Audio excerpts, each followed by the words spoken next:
بسم اللہ الرحمن الرحیم.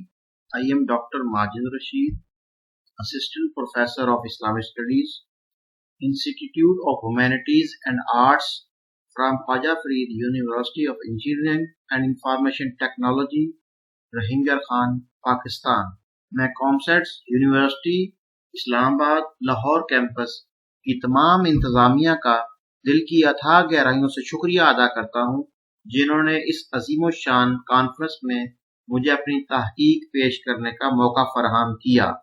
میری تحقیق کا عنوان ہے امن و امان کا مسئلہ اور سیرت طیبہ صلی اللہ علیہ وسلم کی روشنی میں اس کا حل. میرے موضوع کا تعارف یہ ہے: آج کا جدید اور ترقی یافتہ دور جو سیاسی، سماجی، معاشی، سائنسی اور علمی میدان میں حد کمال کو چھو رہا ہے، اس دور میں بھی دنیا اسی طرح امن و امان کے مسئلے سے دوچار ہے جس طرح آج سے 1450 سال پہلے کا سماج امن اور سلامتی کے مسئلے سے دوچار تھا. آج بھی انسانی خون بہت ارزاں ہے، انسانوں کی عزتیں تاتار ہیں، مال و جائیداد محفوظ نہیں، مذہبی اور فکری حوالے سے تحفظ نہیں. آج بھی رنگ و نسل، ذات پات، وطنیت کا بھوت شیشے میں بند نہیں ہوا، اونچ نیچ کا فرق ختم نہیں ہوا. دنیا میں نیشنلزم، فاشزم، سوشلزم جیسے نظریات آئے لیکن کسی نے انسان کے ان بنیادی مسائل کا حل پیش نہیں کیا. لیگ آف نیشنز اور اقوام متحدہ کے نام سے ادارے بنے، پھر بھی امن و امان کا مسئلہ جوں کا توں رہا. جس کی لاٹھی اس کی بھینس کا راج آج بھی قائم ہے. اب سوال یہ پیدا ہوتا ہے کہ آخر وہ کیا اسباب ہیں جن کی وجہ سے دنیا میں امن و امان ناپید ہے اور بدامنی کا بھوت دندنا رہا ہے. پھر یہ کہ نبی کریم صلی اللہ علیہ وسلم کی سیرت طیبہ نے اس کا حل کیا بتایا ہے. اس آرٹیکل میں اس مسئلہ کے اصل اسباب اور اس کا حل سیرت طیبہ صلی اللہ علیہ وسلم کی روشنی میں تلاش کرنے کی کوشش کی جائے گی. اسلام نے پہلی بار دنیا کو امن و محبت کا باقاعدہ درس دیا اور اس کے سامنے ایک پائیدار ضابطۂ اخلاق پیش کیا جس کا نام ہی اسلام رکھا گیا، یعنی دائمی امن و سکون اور رازوال سلامتی کا مذہب. یہ امتیاز دنیا کے کسی مذہب کو حاصل نہیں. اسلام نے مضبوط بنیادوں پر امن و سکون کے ایک نئے باب کا آغاز کیا اور پوری علمی و اخلاقی قوت اور فکری بلندی کے ساتھ اس کو وسعت دینے کی کوشش کی. آج دنیا میں امن و امان کا جو رجحان پایا جاتا ہے اور ہر طبقہ اپنے اپنے طور پر کسی گہوارہ سکون کی تلاش میں ہے، یہ بڑی حد تک اسلامی تعلیمات میں پنہاں ہے. اسلام میں امن و سکون کی ہدایات. جس معاشرہ کا شرازہ امن بکھرتا ہے اس کی پہلی زد انسانی جان پر پڑتی ہے. اسلام سے قبل انسانی جانوں کی کوئی قیمت نہ تھی، مگر اسلام نے انسانی جان کو عظمت و احترام بخشا کہ ایک انسان کے قتل کو ساری انسانیت قتل قرار دیا گیا. من قتل نفسا بغیر نفس او فساد فی الارض فکأنما قتل الناس جميعا.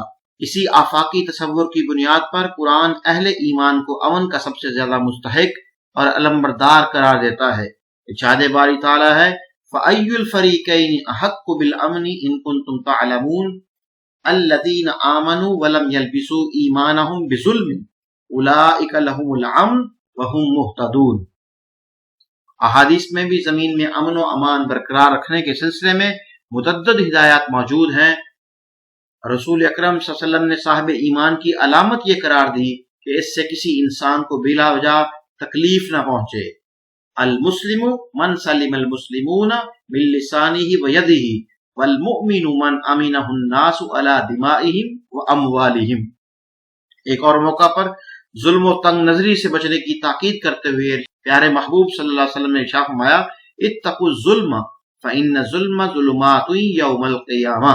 صحیح بخاری میں حضرت ابو ہریرہ رضی اللہ تعالیٰ سے روایت ہے، رسول اللہ صلی اللہ علیہ وسلم نے ارشاد فرمایا کہ اللہ کی قسم مومن نہیں ہو سکتا، اللہ کی قسم مومن نہیں ہو سکتا. کسی نے دریافت کیا کہ یا رسول اللہ صلی اللہ علیہ وسلم کون مومن نہیں ہو سکتا؟ فرمایا جس کے شر سے اس کے پڑوسی محفوظ نہ ہوں.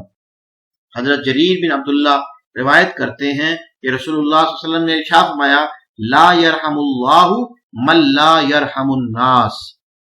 سیرت النبی صلی اللہ علیہ وسلم کی روشنی میں امن و امان کا قیام. انسانی جان کی حرمت. حضور اکرم صلی اللہ علیہ وسلم کی تعلیمات کے مطابق بلا امتیاز ہر انسان کی جان قابل احترام ہے. کسی ایک انسان کو ناحق قتل کرنا پوری انسانیت کے قتل کے مترادف ہے، کسی ایک انسان کی جان بچانا پوری انسانیت کی جان بچانے کے مترادف ہے۔ نبی کریم صلی اللہ علیہ وسلم نے انسانی جان کے تحفظ کے لیے نہ صرف اخلاقی تعلیم دی بلکہ اس کے لیے قانون قصاص و دیت بھی دیا تاکہ انسانی جان محفوظ رہے۔ اس سے صاف ظاہر ہے کہ نبی کریم صلی اللہ علیہ وسلم کی پاکیزہ سیرت کے مطابق ہر انسان کی جان قابل احترام ہے، چاہے مسلم ہو یا غیر مسلم، چھوٹا ہو یا بڑا، امیر ہو یا غریب۔ انسان کے مال کی حرمت، بدامنی اور فتنے فساد کی دوسری وجہ کسی کے مال میں ناجائز طور پر ہاتھ ڈالنا ہے، پھر وہ مال کسی فرد کا ہو یا کسی قوم کا۔ اس سلسلے میں نبی کریم صلی اللہ علیہ وسلم کی تعلیمات یہ ہیں کہ جائز اور قانونی طریقے کے علاوہ کسی بھی طریقے سے دوسروں کا مال نہ کھاؤ۔ آپ صلی اللہ علیہ وسلم نے ارشاد فرمایا لا یحل لامرئ من مال اخیہ الا ما طابت به نفسه۔ اسی طرح دوسری روایت میں کل المسلم علی المسلم حرام دمه وماله وعرضه فإن دماءکم واموالکم واعراضکم بینکم حرام کحرمت یومکم ھذا فی شہرکم ھذا فی بلدکم ھذا۔ آپ صلی اللہ علیہ وسلم کی پاکیزہ سیرت اور تعلیمات کے مطابق رشوت، غبن، ملاوٹ، ذخیرہ اندوزی، ناپ تول میں کمی بیشی، دھوکہ، فریب، حرام اور ناجائز چیزوں کا کاروبار، ناجائز قبضہ، جوا، سود، چوری وغیرہ روزی حاصل کرنے کے ناجائز ذرائع ہیں۔ انسانی عزت کا احترام، تیسری اہم بات جس کی وجہ سے دنیا میں فتنے اور فساد برپا ہوتے ہیں وہ یہ ہے کہ کسی کی عزت میں ناحق ہاتھ ڈالا جائے۔ آپ صلی اللہ علیہ وسلم کی تعلیمات کے مطابق ہر شخص قابل احترام ہے، چاہے وہ حاکم ہو یا محکوم، مرد ہو یا عورت، مسلم ہو یا غیر مسلم، استاد ہو یا شاگرد، امیر ہو یا غریب، افسر ہو یا ماتحت، تعلیم یافتہ ہو یا ناخواندہ، ہر ایک مناسب عزت و وقار کا مستحق ہے۔ مذہب کا احترام یا مذہبی آزادی، چوتھا اہم سبب جس کی وجہ سے دنیا میں امن و امان کا مسئلہ پیدا ہوتا ہے وہ یہ ہے کسی کے مذہبی معاملات میں مداخلت کی جائے۔ انسانی تاریخ میں حضور اکرم صلی اللہ علیہ وسلم وہ پہلی شخصیت ہیں جنہوں نے تنگ نظری اور تعصب زدہ دور میں مذہبی اور فکری آزادی کا علم بلند کیا اور اس سلسلے میں جبر و اکراہ کو فتنہ و فساد قرار دیا اور اپنی تعلیمات میں مذہبی اور فکری جبر سے سختی کے ساتھ روکا۔ چنانچہ آپ صلی اللہ علیہ وسلم کی الہامی کتاب قرآن مجید میں ارشاد باری تعالی ہے لا اکراہ فی الدین قد تبین الرشد من الغی۔ آپ صلی اللہ علیہ وسلم نے اس حوالے سے نہ صرف جبر و اکراہ کو ممنوع قرار دیا بلکہ ہر ایسے رویے سے روکا جس کی وجہ سے مختلف مذاہب کے ماننے والوں کے مابین کشیدگی پیدا ہونے کا اندیشہ ہو۔ ہوس ملک گیری، دنیا میں فتنے اور فساد کی ایک اہم وجہ ہوس ملک گیری بھی ہے، جس کے تحت ایک حکمران یا ایک قوم دوسروں کے وطن پر غاصبانہ قبضہ کرنا چاہتی ہے۔ یہ دنیا گزشتہ صدی میں 2 عالمگیر لڑائیاں اس ہوس کے نتیجے میں دیکھ چکی ہے اور کروڑہا انسانوں کی لاشیں اٹھ چکی ہیں۔ جہاں تک اسلامی تعلیمات یا پیغمبر اسلام کی سیرت طیبہ کا تعلق ہے، کسی کے ملک یا اس کے کسی حصے پر ناجائز قبضہ تو دور کی بات، اسلام تو بالشت کے برابر بھی کسی کی زمین پر ناجائز قبضے کی اجازت نہیں دیتا۔ خلاصہ کلام یہ ہے کہ آپ صلی اللہ علیہ وسلم دنیا میں ایک عالمی اور دائمی نبی کی حیثیت سے رحمت للعالمین بن کر تشریف لائے۔ اس رحمت للعالمینی کا لازمی تقاضا تھا کہ آپ صلی اللہ علیہ وسلم دنیا کو امن و سلامتی کے گہوارہ بنائیں۔